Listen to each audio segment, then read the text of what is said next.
How Arsenal and ChelseaXIs could line up for crucial top four clash. Chelsea, 3 days after beating Crystal Palace at Wembley to reach the FA Cup semi-final, are straight back into Premier League action when they host Arsenal on Wednesday. Although the Blues are unlikely to finish higher or lower than third, there will be little complacency from Thomas Tuchel's side ahead of 3 games in 9 days against the Gunners, West Ham and Manchester United. Arsenal, meanwhile, have loads to play for, lying in 5th and 3 points behind bitter rivals Tottenham with a game in hand and Champions League football on the line. So ahead of the Premier League clash, Sportsmail predicts both sides likely starting XI at Stamford Bridge. Chelsea, 3-4 1-2, goalkeeper, Edouard Mendy keep as the cup keeper, Mendy's the number 1. No doubt. Right centre-back, Andreas Christensen despite apparently agreeing a summer move to Barcelona on a free transfer, the Dane is, perhaps surprisingly, tending to play ahead of youngster Trevoh Chalobah. His place is hardly certain, though. Centre-back, Thiago Silva given a rest for almost all of the FA Cup win, the evergreen and elegant Brazilian will help marshal the Blues' defense. Left centre-back, Antonio Rudiger Big Tony, who else? Almost always excellent, in terms of both performance and durability. 47 games so far this season, and counting. Right wing-back, Cesar Azpilicueta with Reece James potentially rested and not yet up to the physical rigors of wing-back after injury, club captain Dave will keep his place. Central midfield, N'Golo Kante has been a bit off his game recently, but helped lock the semi-final up on Monday and remains a top-class operator. Central midfield, Ruben Loftus-Cheek Mateo Kovacic's ankle knock will keep him out for 2 weeks and Jorginho was criticized for slow play by Thomas Tuchel, who admitted the Italian has played a lot of minutes. Loftus-Cheek could be given a chance after a fine cameo at Wembley. Left wing-back, Marcos Alonso with Ben Chilwell out after knee surgery and Kennedy and Malang are not really viable options as wing-back, Alonso is pretty much the sole candidate. Has impressed in recent weeks with seemingly more defensive diligence. Attacking midfield, Mason Mount has a new trim and is looking confident on the pitch too. Scored Chelsea's second against the Eagles on Sunday and is a key cog for the team. Striker, Kai Havertz. This fixture was primed for Romelu Lukaku to return after he bullied the Gunners' defense earlier this season. But a disappointing cameo against Crystal Palace, missing an open goal, will likely see Havertz battle on.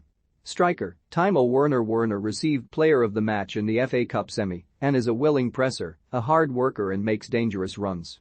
With Christian Pulisic's form inconsistent, he might well be in Chelsea's best XI. 4-2-3-1, goalkeeper, Aaron Ramsdale. Ramsdale is one of the safest names on the team sheet and barring injury or illness, will keep the number 1 spot from Bernd Leno.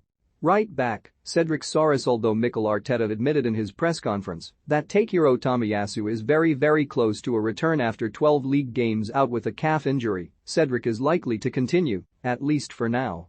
Centre-back, Benjamin White is prone to lapses in concentration like pretending to be injured in the lead-up to Jan Bednarek's goal in a 1-0 loss at Southampton, leading to criticism from Dion Dublin. But he's 24 and will learn from those experiences. A long-term safe bet. Centre-back, Gabriel. Like White, Gabriel has locked down his slot in the back four. A key defensive leader and gives you the threat of a goal or assist now and then too. Left back, Nuno Tavares. After a horror show against Crystal Palace and a failed experiment with Granit Xhaka at left back, Tavares was much improved against the Saints. He'll get another chance. Kieran Tierney, out for the season after knee surgery, is a miss. Centre midfield, Albert Sambi-Lokonga. Thomas Partey's long-term absence with a thigh problem has opened the door for the 22-year-old Belgian signed this summer. He looks neat and tidy at points, but is not yet as physically or technically dominant as the Ghanaian. Centre midfield, Granit Xhaka. Mohamed Elneny is out of favour, and so options are limited to Granit Xhaka, respected by the players and, somewhat, trusted by Mikel Arteta. A vocal presence in midfield.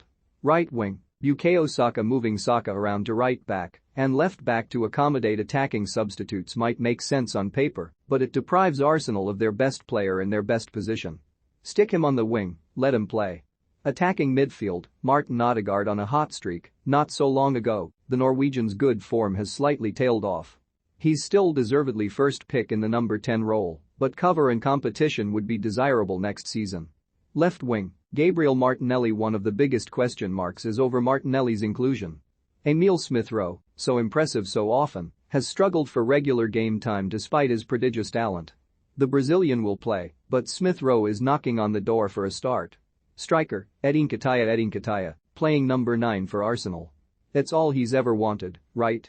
Trouble is, he's only playing because Pierre-Emerick Aubameyang was sold in January and Alexander Lacazette has COVID. He'll start until Lacazette is back, and no longer.